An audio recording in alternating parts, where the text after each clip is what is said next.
아침마다 아이들을 깨우면요, 아이들이 일어나는 반응이 다 달라요. 저희 큰아들은 아빠 10분만 더 이래요. 10분만 더, 알람 안 돼, 10분만 이래요. 그러면 저희 큰아들을 제가 깨우는 방법은, 너 그러면 10분 더 자라. 단 10분 더 자면 친구랑 손잡고는 학교 못 간다. 그러면 친구랑 같이 가고 싶은 마음에 벌떡 일어나가지고 씻고 준비해요. 저희 둘째 같은 경우에는 전날 늦게 잤으면 다음날 아침에, 아빠 나 어제 너무 늦게 자서 너무 피곤해, 너무 힘들어, 못 일어나겠어 라고 하고요. 조금 일찍 잔 날은 기지개를 막 키면서 너무 개운하게 잘 잤다 이러면서 일어나. 그 모습이 마치 만화의 주인공이 아침에 개운하게 일어나는 모습 같아가지고 너무 귀여워서 한참을 웃곤 합니다. 저희 두 아들이 그렇다면 다른 아이들 경우에는 또 다른 모습으로 일어나겠죠. 사람들마다 100이면 100가지 일어나는 방식이 있을 테고, 많으면 10,000가지의 방식이 있겠죠. 근데 때로 우리는 하나님이 일하는 방식에 대해서 왜 다양할 거라고 생각하지 않고 단일할 거라고 생각하는지 모르겠어요. 제가 20살 때 이제 신학을 하기로 결심하고 신학교에 가서 신학을 시작했을 때 가장 힘들었던 것 중에 하나는, 저희 교회에서 자꾸만 성령 은사 부흥회나 이런 걸 하는 거였어요. 당시에 저는 기도할 때 방언도 못했고 기도를 굉장히 막 열정적으로 하지 못하는 친구 중에 하나였기 때문에 이런 은사 부흥회를 하면 마음의 부담이 너무 컸어요.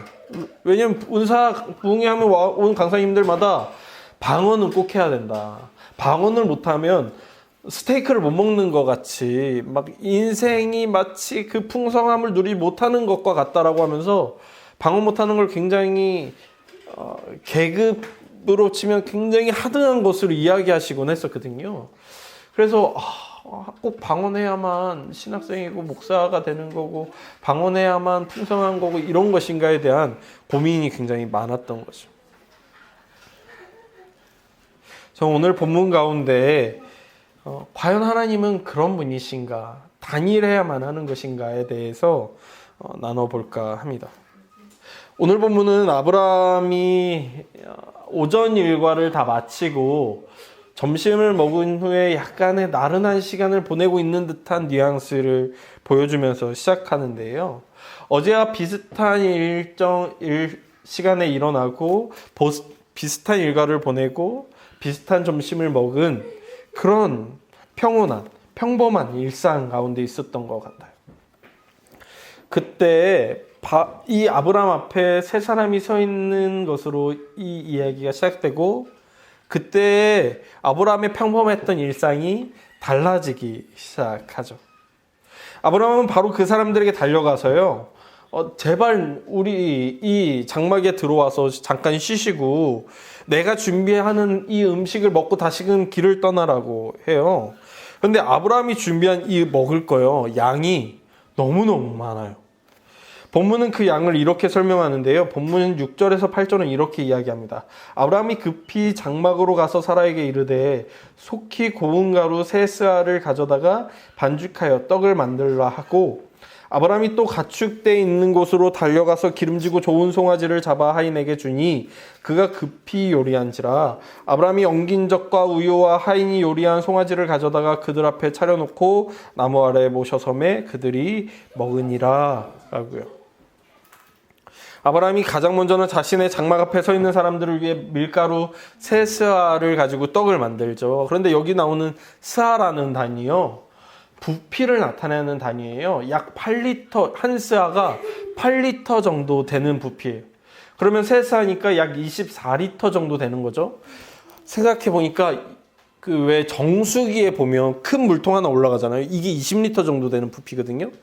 그러면 거기를 가득 채운 밀가루 정도 되는 양을 생각하시면 돼요. 그 밀가루를 가지고 떡을 만드는 거죠. 3명이 먹기엔 이 떡만으로도 양이 굉장히 많은 거예요. 그런데 여기서 멈추지 않고 송아지 한 마리를 잡죠. 물론 여기에서 이 송아지가 몇 개월 된 송아지인지 말하지 않기 때문에 얼마나 큰 송아지를 잡았는지 우리가 알 수 없지만 3명의 사람을 먹일 정도의 고기라면 염소나 양만 잡아도 충분했을 거예요. 그런데도 불구하고 기름진 송아지를 잡았다는 것은 3명이 먹기에는 충분히, 아니 어쩌면 과하게 넘치는 양이라는 것을 우리가 알 수 있습니다. 이런 말도 안 되는 양을 떠올리면요, 저는 약간 군대가 생각나요. 제가 군대에 있을 때 이제 구타는 이제 군대에서도 구타는 하면 안 된다는 문화가 점점 자리 잡기 시작했을 때여서 주로 어떻게 후임들을 갈궜냐면 말로 이제 괴롭힌다거나 먹을 걸로 괴롭히곤 했었어요. 먹을 때 마실 거 없이 먹기 힘든 건빵이나 초코파이 같은 것들을 잔뜩 사다가 이거 다 먹으라고 주는 거죠. 물 없이. 그렇게 괴롭히는 문화들이 저 때만 해도 있었거든요. 그래서 그런 모습들이 떠오르는 거야. 아브라함이 이 3명을 괴롭히는 건가? 야, 너 이거 다 먹지 않으면 못 간다 하면서 괴롭히는 건가? 라는 생각이 나는 거예요. 근데 그렇지 않겠죠.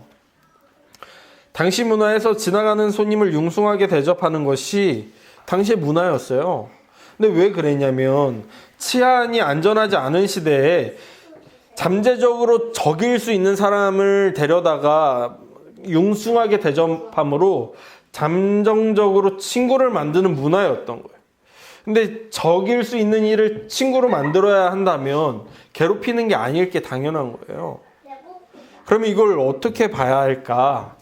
당시 문헌들을 연구해 보니까요, 왕들의 연회 때 이 정도 양을 사용해서 먹였다고 해요. 즉 아브라함이 지금 자신 앞에 있는 사람들을 어떻게 대접하고 있는가? 왕이 잔치를 벌이듯이, 혹은 왕이 어떤 지역을 방문했을 때 열리는 연회 같은 묘사거든요.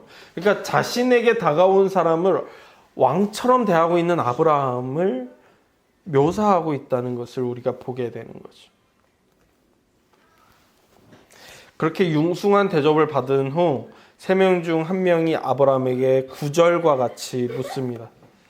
그들이 아브라함에게 이르되 내 아내 사라가 어디 있느냐? 대답하되 장막에 있나이다 라고 이야기하죠. 그러자 10절과 같이 이야기해요. 그가 이르시되 내년 이맘때 내가 반드시 내게로 돌아오리니 내 아내 사라에게 아들이 있으리라 하시니 사라가 그 뒤 장막문에 들었더라 라고요. 근데 저는 이게 좀 의아한 거예요.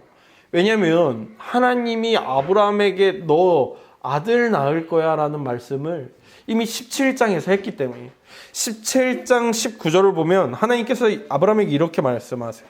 하나님이 이르시되 아니라 내 아내 사라가 내게 아들을 낳으리니 너는 그 이름을 이삭이라 하라.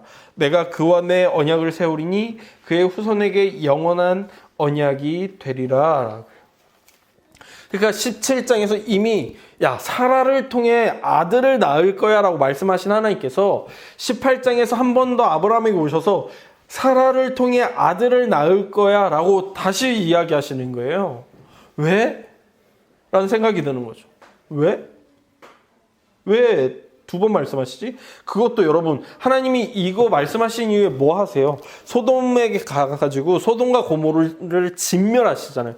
그 여정 가운데 굳이 아브라함의 장막에 들리셔서 왜 아들 낳을 걸 한 번 더 이야기하시는 거지?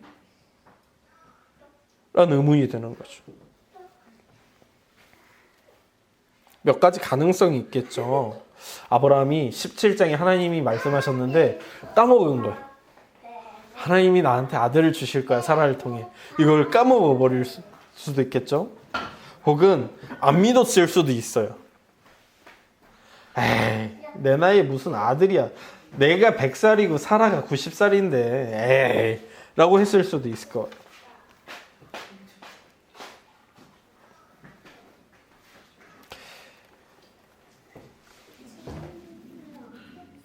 그런데 저는 오늘 본문에서 하나님이 사실은 아브라함에게 이야기하고 계시지만 다른 사람이 들으라고 말씀하시는 건 아닐까? 라는 생각을 하게 됩니다. 왜냐하면 오늘 본문 10절에서 아브라함에게 아이를 낳게 될 거라고 선포하시는 이유에요. 15절까지 하나님께서 사라와 대화하시거든요. 이 주제에 대해서 더 이상 아브라함이랑 대화하지 않으시고 사라랑 대화하세요. 그래서 이 본문을 조금 더 주의해서 볼 필요가 있는데요. 우리말 성경은 정확히 그 장면을 상상하기 쉽지가 않아요. 그래서 메시지 성경의 번역을 가져왔는데요. 하나님께서 세 사람과 아브라함이 이렇게 대화한 이후에요. 이 대화할 때 10절에서 이렇게 번역해요. 메시지 성경이. 그들 가운데 한 사람이 말했다. 내년 이맘때 내가 다시 찾아오겠습니다. 그때에는 그대의 아내 사라에게 아들이 있을 것입니다. 사라는 그 사람의 바로 뒤 장막 입구에서 그 말을 듣고 있었다라고요. 자, 상상해 보세요. 이 세 사람과 아브라함이 대화하고 있잖아요. 그럼 마주보고 있겠죠? 그런데 지금 10절에서 뭐라고 묘사하냐면 그 말하는 사람 바로 뒤 장막이 있고 그 장막 뒤에 사라가 서서 듣고 있다라고 이야기하고 있는 거예요. 그럼 이 장면에서 배치는 이렇게 되는 거예요. 아브라함이 서 있고 하나님이 서 계시고 그 뒤에 장막이 있고 장막 뒤에 사라가 서 있는 거예요. 그러면 지금 이 장면은 하나님이 아브라함을 바라보고 계시지만 그 관심은 뒤에 있는 사라에게 가 있는 거죠. 하나님의 눈은 아브라함을 바라보고 계시지만 사실은 사라를 향해 있어요. 사실은 사라가 들으라고 말씀하고 계시는 것이죠. 그런데 왜일까요? 왜 이렇게 번거로운 방식으로 사라에게 말씀하시는 걸까요? 우리는 사라에 대해서 조금 더 생각해 볼 필요가 있는 것 같아요. 당시 사라의 나이는 89세였어요. 그러니까 그냥 90세라고 치자고요. 지난 90여 년의 세월은 한 여인이 감당하기엔 너무 무거운 삶이었을 게 분명하죠. 물론 누구의 삶이라고 해서 가볍겠냐마는 사라의 인생은 남들에 비해 조금 더 무거웠을 것 같아요. 65년간 살아온 고향에서는요, 아이를 갖지 못한 여인으로, 즉 신에게 저주받은 여인으로 평생 손가락질 받으며 살아왔죠. 남편이 새로운 땅에 가야 한다고 그곳의 신이 아이를 주겠다고 약속했다는 이야기를 할 때는 약간의 희망이 생겼을 수도 있어요. 그런데 그 땅에 도착해서 24년의 세월을 살아왔지만 여전히 아이는 생기지 않았고 그녀는 여전히 신에게 저주를 받은 상태로 살아가고 있었죠. 남편은요, 오히려 다른 여인과 결혼해서 아이를 낳음으로 그 저주가 우리 부부가 아니라 전적으로 자신에게 있다는 것을 증명하고 말았어요. 90평생 신에게 저주받았다는 것만으로도 너무 힘들지만 그런 수근거림, 그런 손가락질은 그녀를 더욱 힘들게 만들었겠죠. 거리에 나서면 자신을 바라보는 사람들의 눈빛은 힘든 그녀의 삶을 더욱 무겁게 만들었을 겁니다. 매일 밤, 매일 낮 자신이 왜 저주를 받아야 했는지를 곱씹어야 했어요. 작은 잘못, 큰 잘못들이 반복해서 떠올랐고 그녀의 마음을 핥혀왔겠죠. 그런 낮과 밤을 보내다 보면 결국 신은 정의롭고 자신을 향해 보내지는 모멸적 눈빛은 정당화되며 자신은 초라해질 뿐입니다. 그런 인생을 90년 동안 살아온 거예요. 그런데요, 그녀를 더욱 힘들게 만드는 건 그녀의 남편이었어요. 왜냐하면 아브라함이 사라를 사랑하지 않은 것 같기 때문에. 성경의 저자는 그걸 보여주는 것 같은데요. 여러분, 성경 창세기를 유의해서 읽다 보면 이삭이 그 아내를 사랑했다는 표현이 나와요. 그리고 야곱이 그 아내를 사랑했다는 표현이 나오죠. 근데 아브라함이 아내 사라를 사랑했다는 표현이 나오지가 않아요. 그리고 심지어 18장에 와서는요, 이제 부부관계도 전혀 맺고 있는 것 같지가 않아요. 감신대 교수인 왕대일 교수는요, 18장 11절과 12절을 통해 아브라함과 사라의 부부관계가 없다라고 주장합니다. 11절에 나오는 생리라는 단어와요, 12절에 나오는 내가 무슨 즐거움이 있으리요 라는 표현은 이 교수의 주장에 따르면 모두 부부관계를 나타내는 고대 문학의 기법이라는 거예요. 근데 생리도 끊기고 즐거움도 없다라고 말하는 이 사라의 표현은 그러므로 아브라함과 사라는 더 이상 부부관계를 맺고 있지 않다라는 이야기가 되는 거죠. 이삭도 야곱도 부부관계를 통해 아이를 낳았다는 묘사가 나오는데 18장 11절과 12절은 이런 관계도 없다라고 이야기하고 있는 것이죠.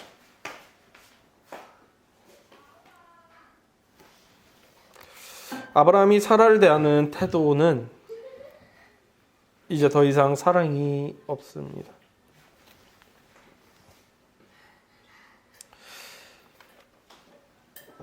친척 아비집을 떠나는 게 아브라함만이 아니잖아요. 사라도 함께 떠났잖아요. 사라도 친척 아비집을 떠났어요. 남편만 보고요. 근데 그 남편이 더 이상 자신을 사랑하지 않고 자신과 관계를 맺지 않는 상황에 처했을 때 신에게 버림받고 저주받았다는 자의식, 그런 문화에서 오는 손가락질과 모멸적인 눈빛들, 거기에 더해 남편 아브라함은 자신을 사랑하지 않는다는 현실은 사라로 하여금 얼마나 고통스럽게 만들까요? 그리고 그런 감정들과 인식들은 사람들 앞에 더 이상 설 수 없게 만들죠. 그런 사라에게 하나님은 천막을 두고 서서 말씀하십니다. 그리고 직접 말씀하지 않으시고 아브라함을 통해 말씀하시죠. 너를 저주하지 않았다. 너를 미워하지 않는다. 너를 심판하지 않았다. 사람들이 내가 너를 저주했다고 생각했던 그 원인, 전능한 내가 해결해 주겠다. 너는 이삭을 안아들 것이다. 너는 웃을 것이다. 웃음을 되찾을 것이다. 그녀의 고통의 근원인 아이를 낳을 거라고 말씀하십니다. 아브라함을 통해 천막 너머에서 하나님의 메시지가 들려올 때 사라는 속으로 웃어요. 하나님은 그제야 사라를 향해 서십니다. 그리고 사라를 향해 말씀하시죠. 너는 웃었다 말고요. 오늘 본문에 나오는 하나님이 얼마나 사라를, 그녀의 고통을, 그녀의 괴로움을, 그녀의 절망을 잘 이해하시는지 묵상할 때, 그리고 그런 그녀의 상처를 배려하시며 그녀에게 다가오시는지를 볼 때에 내가 믿는 하나님이 어떤 분인지를 다시금 생각하게 됩니다. 우리는 모두 하나님을 만난 기억을 가지고 있죠. 그런데 그 하나님은 모든 사람에게 똑같이 일하시지는 않으셨어요. 저는 그게 재미있더라고요. 저 같은 경우는요, 기도할 때 기도하다가 정말 강렬하게 하나님의 살아계심을 경험하게 됐었어요. 그날 제가 사람들 앞에서 이렇게 막 감정 표현하는 걸 굉장히 부끄러워하는데 그날 정말 하염없이 울었던 거예요. 콧물도 주체가 안 돼가지고요. 콧물도 막 줄줄줄 흘러서 전도사님이 콧물 닦으라고 휴지 줬던 기억이 나요. 얼마나 부끄러웠는지 몰라요. 또 어떤 이는 책을 읽다가 하나님을 경험하게 됐다고 고백하게 되기도 하죠. 또 어떤 이는 지적인 고민 가운데 하나님을 경험하게 되기도 해요. C.S. 루이스라는 분은요, 무신론자였는데요, 끊임없이 고민하는 가운데 기독교적인 사고방식과 삶이 가장 이 세상에서 적합하다라는 사실을 깨닫게 돼요. 그리고는 이렇게 자신의 회심의 때를 이야기하죠. 1929년 마지막 학기에 나는 드디어 항복하고 말았다. 결국 하나님은 하나님이시라는 사실을 인정하고 무릎을 꿇고 기도했다. 그날 밤의 사건은 그때까지 영국에서 볼 수 없었던 가장 맥 빠지고 마지못해 하는 회심이었을 것이다. 그때 나는 그 사건이 그렇게 휘황찬란하고 분명한 것이었음에도 불구하고 그렇게 보지 못했던 것이다. 하나님은 얼마나 겸손하신지 탕자는 그래도 제 발로 집을 찾아오지 않았던가. 하지만 조금의 틈이라도 주어지면 탈출 기회를 엿보는 혐오에 가득 찬 눈을 번뜩이며 엎치락 뒤치락 발버둥치며 질질 끌려서 오는 이 탕자에게 하늘의 높은 문을 활짝 여시고 나선 분의 이 사랑을 그 누가 마땅히 찬양하지 않을 수 있을까라고 자신의 회심을 회상해요. 그러니까 C.S. 루이스는요, 지적으로 하나님 앞에 굴복하고 나서는 하나님, 당신은 하나님이십니다라고 고백하는데 그 순간에도 하나님 안 믿으면 안 되나? 라는 고민의 그런 양가 감정이 자신에게 있었음을 고백해요. 그러니까 사람이 하나님 앞에 회심하는 것도 매우 다양하다는 것을 저는 보게 돼요. 제가 대학생 선교단체에 있을 때 후배들과 회심 경험을 나누곤 했는데 가장 험악했던 고백 중 한 명은 어느 날 게임하던 중에 하나님 살아계시네, 나 신학 공부해야 되겠다라고 고백했던 친구였어요. 제가 그 이야기를 처음 들었을 때 야, 이게 회심이 맞나? 라는 고민이 제 안에 들었지만 하나님의 그 다양함을 고백하게 되면 게임하다가도 회심할 수 있는 거지 뭐 라는 생각이 들게 되는 거예요. 야, 게임하다가 하나님 살아계신다, 신학해야지 라는 고백, 정말 놀라운 고백 아닌가? 성경 역시 다양한 하나님의 역사를 나타내죠. 바울은 기적 가운데 예수님을 고백하게 됐어요. 디모데는 하지만 어려서부터 할머니와 어머니의 그 교육 가운데 자랐죠. 모세는 하나님의 끝없는 설득을 통해 부름을 받았어요. 이사야는 환상 가운데 부름을 받았죠. 베드로는 생업을 종사하다가 부름을 받았어요. 저는 성경의 사람들이 하나님을 만나는 그 다양한 장면을 보면서, 그리고 주변 사람들의 다양한 고백을 들으면서 우리 하나님의 일하는 방식 단일하지 않구나, 정말 다양하구나, 정말 다양한 방식을 통해 각 사람에게 가장 적합한 방식으로 일하시는구나 라는 것을 보게 돼요. 그리고 오늘 본문은 그런 일하는 방식 중 하나인 것이죠. 때로 하나님께서 광풍처럼 휘몰아쳐서 하나님을 믿게 하는 방식이 있는가 하면, 손목을 휘어잡고 무지막지하게 이끌어가는 방식이 있는가 하면, 마치 헬스장의 PT 선생님처럼 한 번 더를 강요하면서 할 수 있다라고 막 강요하는 방식이 있는가 하면, 상처받고 절망한 한 여인, 남편에게조차 버림받고 사랑받지 못하는 한 여인, 90평생 동안 사람들의 손가락질과 멸시를 홀로 감당해야 했던 이 여인에게는, 사람들 앞에 서는 것이 두려워서 장막 뒤에 숨어서 그 목소리를 경청해야 했던 이 여인에게는 정말 따뜻한 배려와 조심스러운 접근으로 다가오시는 그 하나님을 보면서 추운 한겨울 시린 바람을 마주하고 들어간 집에서 따뜻한 온기를 마주하듯 90평생을 추운 겨울처럼 살아왔던 이 여인에게 오늘 훈풍 같은 하나님의 사랑이 찾아오는구나 라는 것을 깨닫게 됩니다. 그 방식이 그녀에게 다다를 가장 최적의 길이었음을 깨닫게 돼요. 하나님께서는 우리의 삶에도 그런 최적의 길을 따라 일하실 것을 소망하게 됩니다. 어쩌면 우리가 지나온 모든 삶의 여정은 그런 길인 것 같아요. 항상 하나님께서 동일하게 일하지 않으시듯 우리 모두의 삶은 동일하지 않았죠. 어떤 사람들의 인생은 너무 많은 굴곡 가운데 고됐을 수 있어요. 마치 야곱이 저 바로 앞에서 내 인생이 너무 험난했다고 이야기하듯이, 어떤 사람의 인생은 승승장구해왔던 인생일지도 모르겠어요. 어떤 사람의 인생은 그저 피곤해 찌든 오늘일지도 모르겠어요. 어떤 사람의 인생은 마치 저희 둘째 아들처럼 오늘 아침에 일어나면 오늘도 개운했다라면서 일어나는 아침일지도 모르겠어요.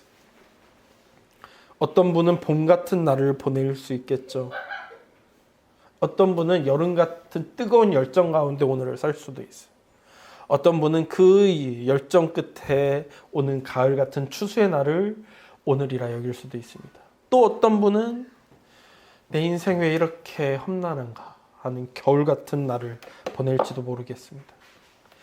하지만 여러분이 오늘 경험하고 있는 계절이 어떤지 저는 다 알 수 없지만 하나님은 알고 계십니다.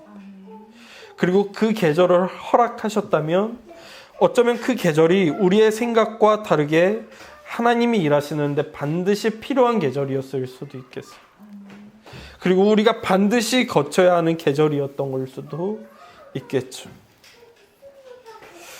여러분, 사이클로이드 곡선에 대해서 들어본 적 있으세요?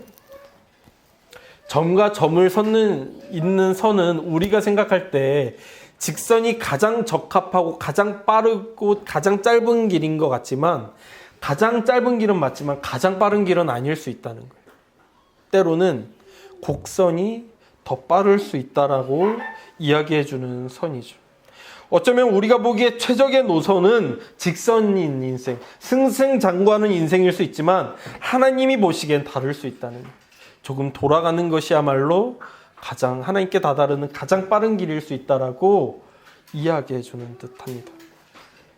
우리가 함께 드리는 이 예배, 2023년 9월 25일의 교회는 어쩌면 너무 연약해서 과연 무슨 의미가 있나 싶을 정도로 약해 보이는 예배일지도 모르겠어요. 그러나 강하고 화려한 것만이 의미가 있는 것은 아닐 수 있죠. 뇌과학자 장동선이라는 교수가요, TV에 나와서 이런 이야기를 하더라고요. 갑각류라는 동물 너무 신기하다라는 거예요. 우리의 몸과 다르게 갑각류는 겉이 너무 단단하죠. 꽃게, 가재 같은 것들이요. 그런데 이 교수가 이렇게 질문하는 거예요. 이런 갑각류는 그렇게 단단한데 어떻게 클 수 있을까? 허물을 벗어야 한다는 거죠. 그리고 그 허물을 벗으면 모든 갑각류는 단단하지 않고 모든 부분이 다 연약해서 작은 상처만으로도 죽음에 이를 수 있고 흔적을 남기게 된다는 거예요. 작은 공격만으로도 상처를 입게 된다는 거예요. 근데 이 교수가 볼 때 인간의 신체는 갑각류와 다른데 인간의 마음은 갑각류 같다라는 거예요. 우리의 마음이 단단해지려면, 성장하려면 그저 승승장구하는 때만이 우리의 마음을 단단하고 건강하게 만드는 것이 아니라 우리 마음이 가장 처참할 때, 우리 마음이 가장 연약할 때, 우리 마음이 가장 어려울 때야말로 마음이 성장할 수 있는 때라고, 우리의 마음은 갑각류를 닮은 것 같다고 이야기하더라고요. 저는 우리의 마음이 그렇다면 교회 역시도 갑각류를 닮은 것은 아닌가 생각하게 돼요. 교회가 무조건적으로 승승장구하고 마치 세상의 영광을 닮아서 찬란하게 빛날 때만 하나님을 경험하게 되는 것인가? 그 마음이 청결하게 되는 것인가? 그렇지 않을 수 있겠다. 교회가 정말 아무런 의미 없는 것 같은 날에, 아무런 힘이 없는 것 같은 날에 내가 생각하기엔 과연 하나님, 이런 순간도 하나님 앞에 의미가 있습니까? 라고 질문하게 되는 그 순간에도 하나님이 보시기에는 하나님이 일하시기에 가장 적합한 때, 우리의 중심이 가장 하나님 앞에 나아갈 수 있을 때일 수 있겠다. 세상과는 다르지만, 세상의 화려함과는 다르지만 그 순간이야말로 하나님을 경험하게 되는 가장 좋은 순간일 수 있겠다라는 생각을 하게 됩니다. 그러니 하나님이 사랑하시는 성도님, 우리의 지난 삶의 계절이 얼마나 추웠든 혹은 뜨거웠든, 우리가 경험하고 있는 오늘이 얼마나 화려하든, 앞으로 경험하게 될 여정이 얼마나 춥든, 그 모든 여정이 하나님이 함께하고 계십니다. 그리고 하나님께서 인도하고 계십니다. 그 완전하시고 지혜로우시며 전능하신 하나님께서 운전하고 계시다면 내가 어떻게 느끼든 어떻게 생각하든 그 여정이야말로 가장 빠르고 안전하고 최적의 노선일 것입니다. 나의 감정이 아닌, 나의 생각이 아닌, 나의 판단이 아닌, 나의 손을 잡고 인도하시며 내 삶에 스며들어와 어느새 주인이 되어 다스리시는 바로 그분을 신뢰함으로 오늘도 내일도 살아내는 우리가 되길 소망합니다. 여호와는 내게 복을 주시고 너를 지키시기를 원하며 여호와는 그의 얼굴을 내게 비추사 은혜 베푸시기를 원하며 여호와는 그 얼굴을 내게로 향하여 드사 평강 주시기를 원하노라. 아멘.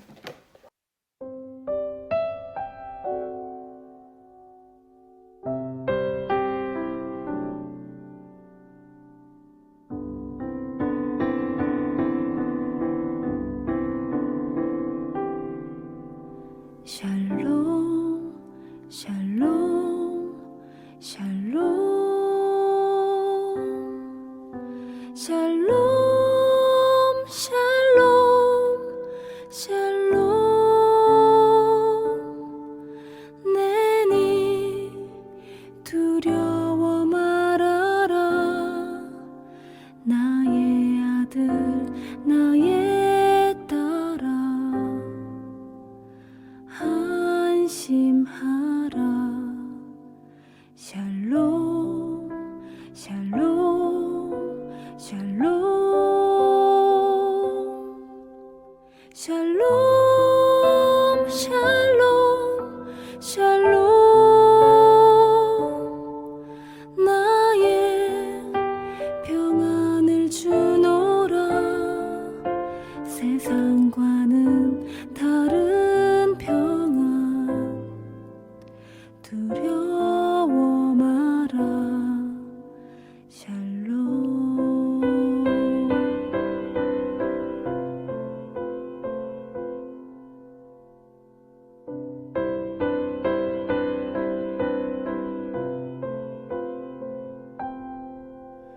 샬롬 샬롬 샬롬 샬롬 샬롬 샬롬 내니 두려워 말아라 나의 사랑 나의 이스라엘 안심하라 샬롬 샬롬 샬롬 샬롬 샬롬 샬롬 평강 있을지어다 아버지께서 날 보냄 같이 나도 널 보내노라 샬롬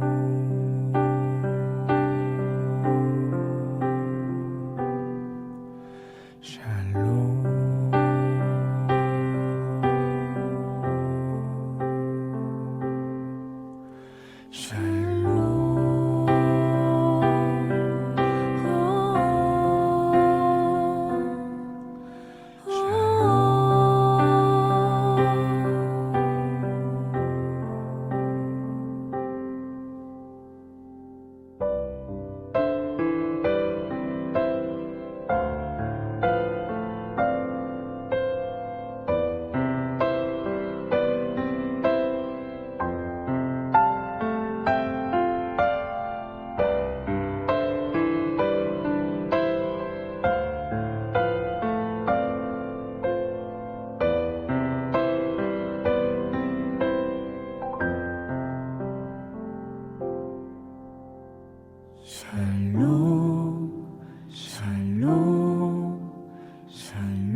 나의 아들 나의 딸